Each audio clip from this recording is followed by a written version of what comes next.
Good day, students. Welcome to part 2 on applying the properties of exponents. We're going to be going over 5 examples. So let's go ahead and write down the instruction for the first set. So the task is to simplify. Hold on. Okay. All right. So number 1, what if we have the 8th root of 16? Okay. So to simplify this, we're going to rewrite this using the nth root property, which is going to be, we're going to write this as 16 to the 1/8 power, applying the nth root property. Okay. Now, let me see if I can express 16 as a power, and then I can multiply the powers and then simplify further, all right? So on the side here, I'm going to find the decomposition of 16. All the way I'm going to take out, I can write it as 2. 2 goes into 16 8 times, 2 goes into 8 4 times, and then 2 goes into 4 2 times. So I can write 16 as 2 to the 4th power. Okay? Alright, so since they're all identical roots, that's perfect for me. So here I can write this now as 2 to the 4th power raised to the 1/8. Okay? Now I can now multiply the exponents. I'll write this as 2 to the 4/1 times 1/8, right? If I multiply the exponents, this is using the power of a power property. If you have a power of a power, you just multiply the powers. So this becomes 2 raised to the 4/8. Now 4/8 can be reduced by dividing by 2. If you divide the numerator and denominator by 2, top and bottom, it's going to become 2. Actually, I should have divided by 4. That's the quickest way to do it. So divide the numerator and denominator by 4. So divide by 4, divide by 4. That's the GCF of these two numbers. So it's basically going to become 2 to the 1/2. So this is the answer in rational exponent form, or you can write it as the square root of 2. You can put a 1 here, but anytime the power is 1, you do not need to put a power, okay? So any of these two formulations will suffice for the answer of the simplified form of the 8th root of 16. Okay? Alright, now let's go ahead and try another example. Question 2. What if we had, want to simplify the expression, the 4th root of the square root of, the square root of 1,296. Okay? So we're going to use the nth root formula twice, and then we'll see how we can break 126 down, and then we'll simplify it. Okay? So using the nth root formula first, we're going to have on the outside, this is the 4th root.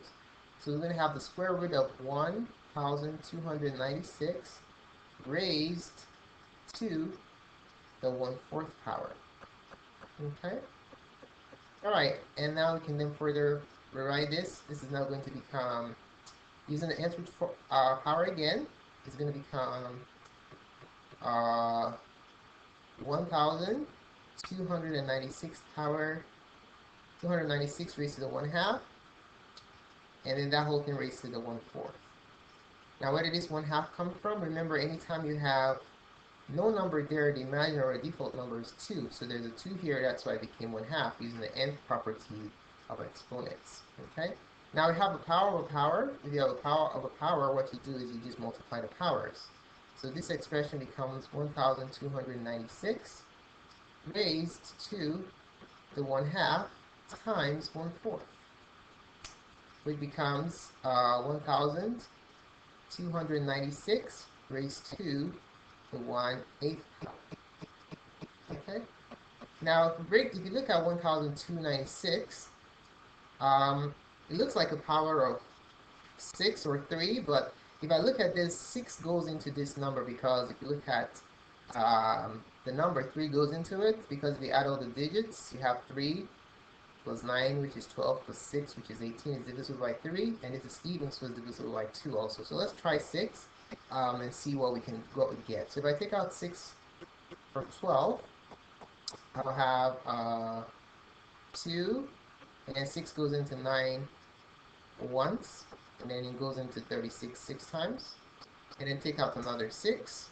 6 goes into 21 3 times, and then 36 6 times, and then 6, 6, and 6. Okay? So we were guessing with 6, and it worked perfectly. So if you have a calculator, you can just try out different combinations of the possible numbers that will work here. So for this number 2, you could have tried 2, 3, or 6, but 6 worked perfectly. So 1296 is 6 to the 4th power. So we're going to replace this inner term with this power right here, 6 to the 4th. So we're going to write 1296 as 6 to the 4th power raised to the 1/8. Now we have a power of a power. So how do we do this? We simply multiply the powers. Alright, so now what we're going to do is we're going to write it as 6 to the 4/1 times 1/8. Multiplying the powers, we get 6 to the 4/8. Now we can reduce that power, 4/8, just by dividing the numerator and the denominator by 2. So that comes out to 6, actually divided by 4. Keep dividing by 2, I don't know why I keep dividing by 2. Anyway, divide by 4. That's the greatest common factor of 4 and 8. And that becomes 6 to the 1/2. Okay? And this can be written as the square root of 6 to the 1st power. Well, you don't need to write it. You don't see that 1 there? You don't need to write it because anytime you have 1 as a power, it's not necessary to write it. Okay? So these are the two forms that represents the reduced form of the 4th root of the square root of 1296. Alright? Okay, moving along. Now, what if question number 3? What if we were asked, we're going to simplify 8 to the 4/3 power? Okay, so to make this easy to work with, how about I decompose 8 completely? So let's take 8 to the side and find the prime factor decomposition of 8 to see if there is any way we can simplify this. So I can take out 2, 2 times 4, and then 2 times 2. So you see that 8 is 2 to the 3rd power. So over here, we're going to replace 8 with 2 to the 3rd, raised to the 4/3. Okay? Now what we have is a power of a power situation. So if you have a power of a power, you multiply the power. So you have 2 to the 3/1 times 4/3. And then we can cross reduce here, or multiply, cross and reduce. But 3 goes here 1, 3 goes here 1. So it comes out to 2 to the 4th power. 2 to the 4th power is the same thing as, if you expand it, is equal to 16. Okay? So 2 to the 4th power is 16, and there goes your simplified form of 8 to the 4/3. Alright, now let's try another example. Alright, so let's move on to question number 4. So for question 4, we want to simplify 27 raised to the negative 2/3 power. Okay? So you can see that this negative exponent poses an additional layer of complexity. So in order to address this negativity, we have to reciprocate this number. This becomes 1 over 27 to the 2/3 power. Okay? Now we're going to express 27 as a power and then see how we can simplify it. Alright, so 27, if you add these two numbers, 3 goes into 27 9 times, and then 3 goes into 9 3 times. You know that 27 is 3 to the 3rd. Okay, so if we put that in here, we'll have 1 over 3 to the 3rd raised to the 2/3. Okay. Now we have a power in the denominator. If we simplify that, we'll just simply multiply these powers. We're going to have 3 to the 3/1 times 2/3. You notice you get 6/3, which is just 2. These 3's cancel out, another way of doing it, which equals 1 over 3 squared. 1 over 3 squared is simply 1 over 9. And there goes your simplified form. Okay? Alright, so for the last example, what we're going to do is we're going to rewrite the given expression. So write this down. Rewrites the given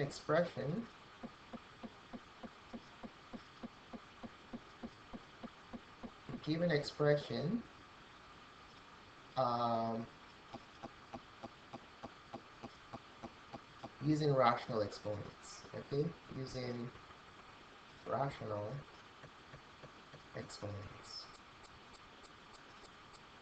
All right, so what we are dealing with here for the question number 5 is the square root of 8a to the 7th power b to the 9th power. Okay? All right, so to do this, if we want to write this using rational exponents, we just have to use the nth root formula. There is no 2 here, so that simply means that there's no number here, so that means that the default number is 2. Okay, so we can just put a 2 here. So if I write this using the nth root formula, nth root property of exponents, this is going to become 8a to the 7th, b to the 9th, everything raised to the 1/2. Okay? Now we have a product of powers raised to a power. The power of a product of powers. So what we simply do here is distribute this power to the powers of the product of powers. Okay? 8 doesn't have a power, so the default power, if it doesn't have a power, is 1. So this 1/2 will be distributed to that one right there. Okay? So it's going to become 8 to the 1/2. 8 to the 7 times 1/2 is 7/2. And b, 9 times 1/2 is 9/2. So this is this expression rewritten using rational exponents. Okay, so there goes your final result. So thanks so much for taking the time to watch this video. You can feel free to subscribe to my channel just by clicking up here. More videos can be found on mycoach.com. Thanks again, and have a wonderful